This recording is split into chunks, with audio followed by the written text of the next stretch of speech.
Over the years, I've logged with several different types of tractor, from a tiny 13 horsepower VA case all the way up to an 80 horsepower Fiat Heston. Each tractor presented its own unique set of pros and cons. After working with this collection of machines in the bush, I've formed a pretty good idea of what I think makes a good logging tractor. Which tractor did I find to be the most useful? My answer might surprise you.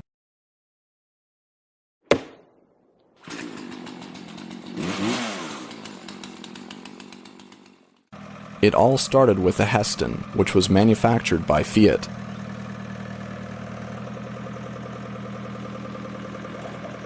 When I started the log cabin project, I didn't have a tractor of my own at the time, but my grandpa was kind enough to let me borrow his tractor on occasion before I was able to save up enough money to buy my own.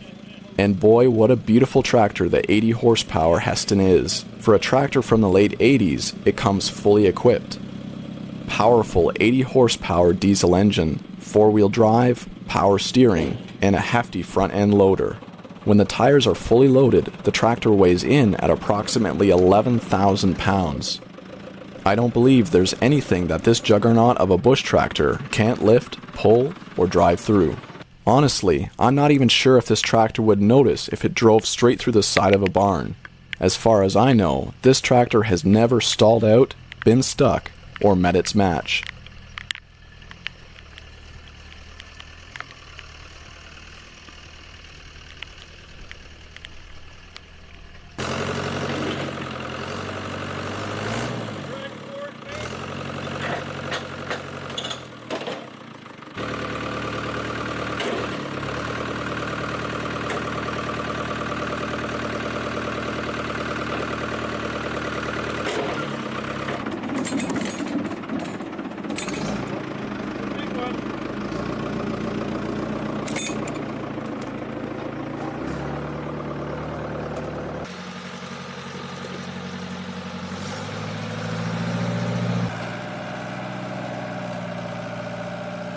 On paper, the Heston seems like it would be the perfect bush tractor. However, it had two major drawbacks. First of all, it isn't very maneuverable. Sure, the power steering allows for featherlight turning, but that means nothing when the tractor is as wide and long as it is.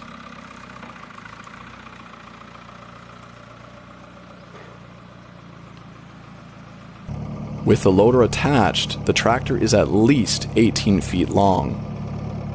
This makes it almost impossible to turn around within the dense cedar bush that we regularly work in. But forget turning around, there are many parts of the forest that we can't even access with a Heston, period. It's just too big. Since we log selectively, this is a big problem. As impressive as this tractor is, it's almost useless to us when it comes to logging in dense bush.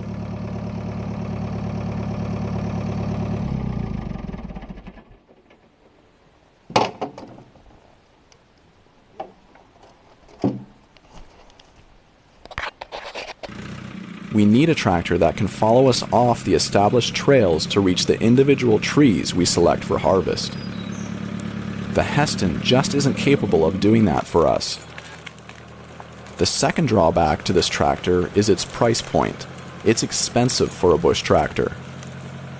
Although it's 30 years old, most Heston 8066 DT models start at $10,000 US. For most small-scale operators like myself, that's just too much money. Repairs and maintenance are naturally quite pricey too. A good bush tractor should be dependable and durable, while at the same time being reasonably cheap to run and fix. Although the Heston can be many things, cheap isn't one of them, at least not for the little league loggers like myself. When I had the chance to buy my own tractor, I decided to get something that was a complete opposite to the oversized and overpowered Heston. For approximately $450 US, I bought myself one of the smallest and cheapest tractors I could find. You're looking at a 1948 VA case. At 3,200 pounds, it's 1/3 the weight of the Heston, and it's 1/6 the power at 13 horsepower. it's also a fraction of the size. On paper, it's a very underwhelming tractor. No loader, no four-wheel drive, no power steering, no power anything, and barely any power at all. In fact, most modern riding mowers would give the poor case a run for its money in the horsepower and features department. However, the VA case does have some notable strengths. With its turn-on-a-dime steering, high ground clearance, and small stature, this tractor was built to drive in the dense bush. In fact, we could drive it anywhere we wanted without having to break a trail for it. All we had to do was carefully pick our path beforehand and weave it through the trees. This meant that the little case left almost zero footprint on the surrounding forest. If I could sum the VA case's strengths up into one word, it would be nimble.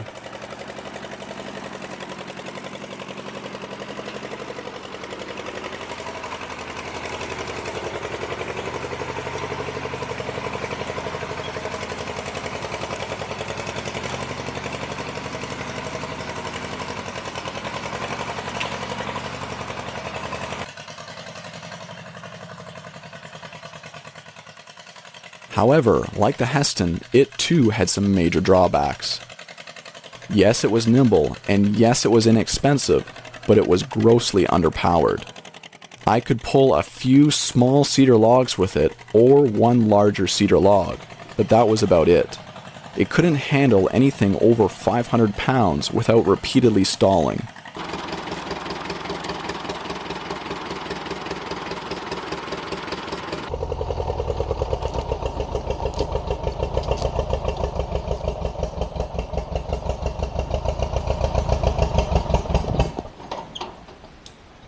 This ended up being a big problem for me because I still needed to haul piles of fieldstone, heavy poplar logs, and entire boulders to the cabin site. Each load would easily total several thousand pounds.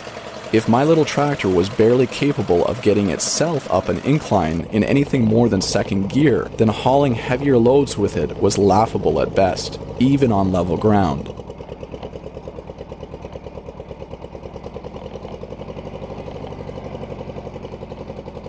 Overall, the best way I can describe the little case is nimble but gutless.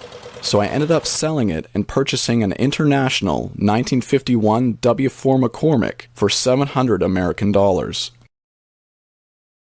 Like the VA case, it was pretty bare bones, but it had double the horsepower and it was about 1,000 pounds heavier. This old W4 was the best of both worlds. It was a strong hauler, like the Heston, although not as powerful, and it was surprisingly agile, like the case, although not quite as maneuverable.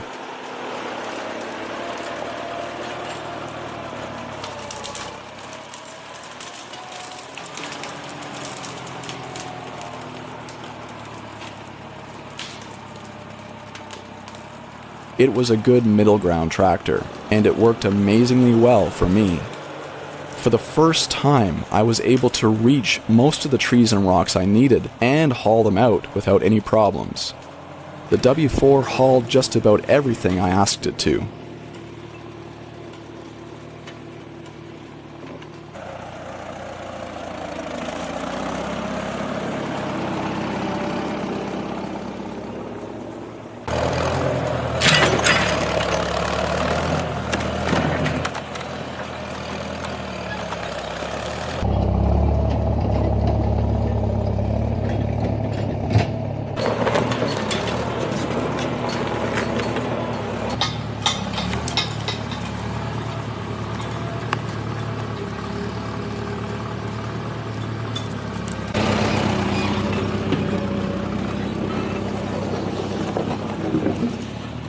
The only thing that it struggled to pull was this mammoth boulder, which is the biggest rock I have in my cabin foundation.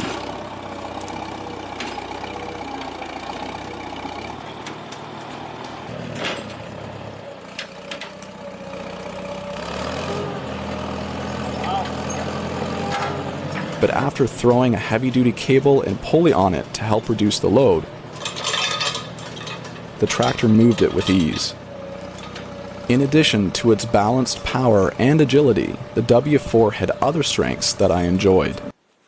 For example, the gas engine always started without hesitation, even in the dead of winter. Diesel engines, although more robust and economical, usually don't start up well in the wintertime. Something else I enjoyed about the W4 is that it was surprisingly easy to steer, even though the wheel had to be manually turned. The VA case, which also had manual steering, was bad for something called steering wheel torque feedback, which happens when the front tires hit a stump, rut, or rock and torque the wheels to the side. The sudden turning of the tires will simultaneously and violently turn the steering wheel as well, often right out of the operator's hands, which can be painful, even dangerous. For some reason, the W4 was built in such a way that it almost never had issues with steering wheel torque feedback. Obviously, I appreciated that. For all the W4's strengths, it had a couple weaknesses. First of all, it had terrible ground clearance. Most of the W4 rode high enough to avoid getting hung up. However, the drawbar was ultra low to the ground, and it got hung up on everything.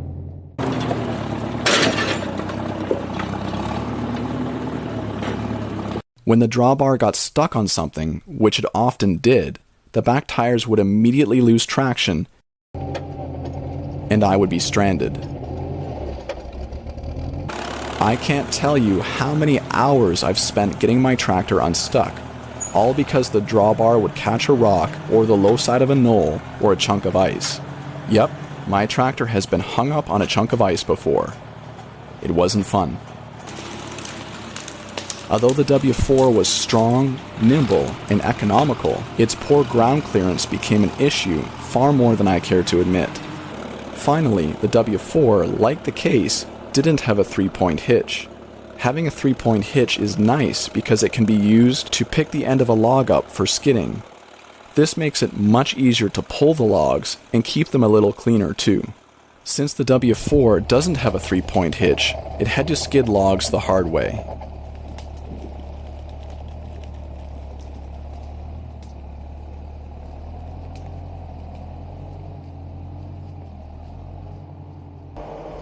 After working with the Heston, Case, and W4, I formed a pretty clear picture in my mind of what would make an ideal bush tractor, at least in my set of conditions. Enter the 1961 Massey Ferguson 35. It's got a 3-cylinder Perkins diesel engine, which have a great reputation. But you can ask me again what I think of my diesel engine once the winter rolls around and I try to start it. For its engine size, the tractor itself is pretty compact. It's under 10 feet in length, only 5 feet wide, and only 4.5 feet tall. In fact, I believe it's roughly the same dimensions as the tiny VA case. Although I do believe the Massey is shorter in height thanks to the seating position. On a side note, I found the case's seating position to be the worst. I always felt like I was seated too high up, as if someone had set a bar stool on top of the tractor and had me drive it from there.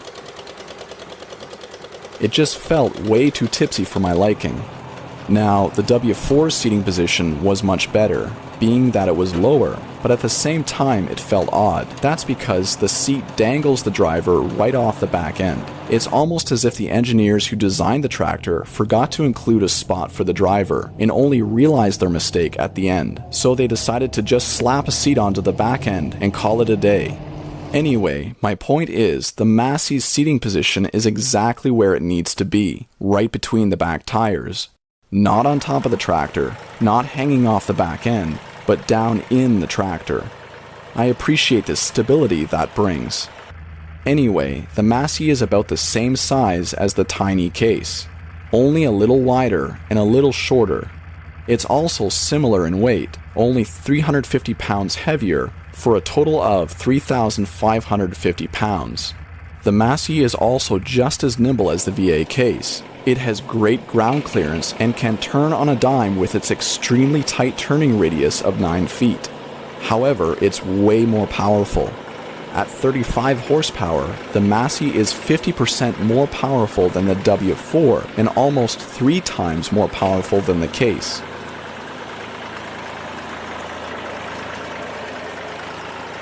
To further sweeten the deal, the Massey also has a 3-point hitch. Finally, I'll be able to pick the ends of my logs off the ground when skidding them. Now, I know some of you are probably wondering why I haven't purchased a loader for any of my tractors. While a loader can be invaluable for most applications, I believe in our situation it would do us more harm than good. First of all, having a loader would make it more difficult to navigate the denser sections of bush. This was a big part of the Heston's problem. Secondly, without power steering, equipping a loader on my tractor would make it much harder to steer, and it would become next to impossible to steer if the bucket were to be carrying something. For that reason, loaders should only be used on tractors with power steering, at least in my opinion. Thirdly, loaders are pricey. They are also just one extra piece of equipment that could potentially break on me, usually at the worst possible time. Anyway, since I only bought the Massey 35 about a month ago, it's probably too soon to tell, but I think I just may have found my ideal bush tractor. It has enough power to put the W4 to shame, it's nimble enough to run circles with the case, it's compact enough to drive through the dense bush, and it has the ground clearance to drive over any type of terrain it will encounter out here. The only drawback of this tractor is that it's uncomfortable over the bumps, but the VA case and W4 were the same. The Heston was by far the smoothest of all the tractors, but that came as no big surprise. Anyway, I'm excited to put this Massey Ferguson 35 to the test. Thanks for watching, and I'll see you in the next one. Take care, my friends.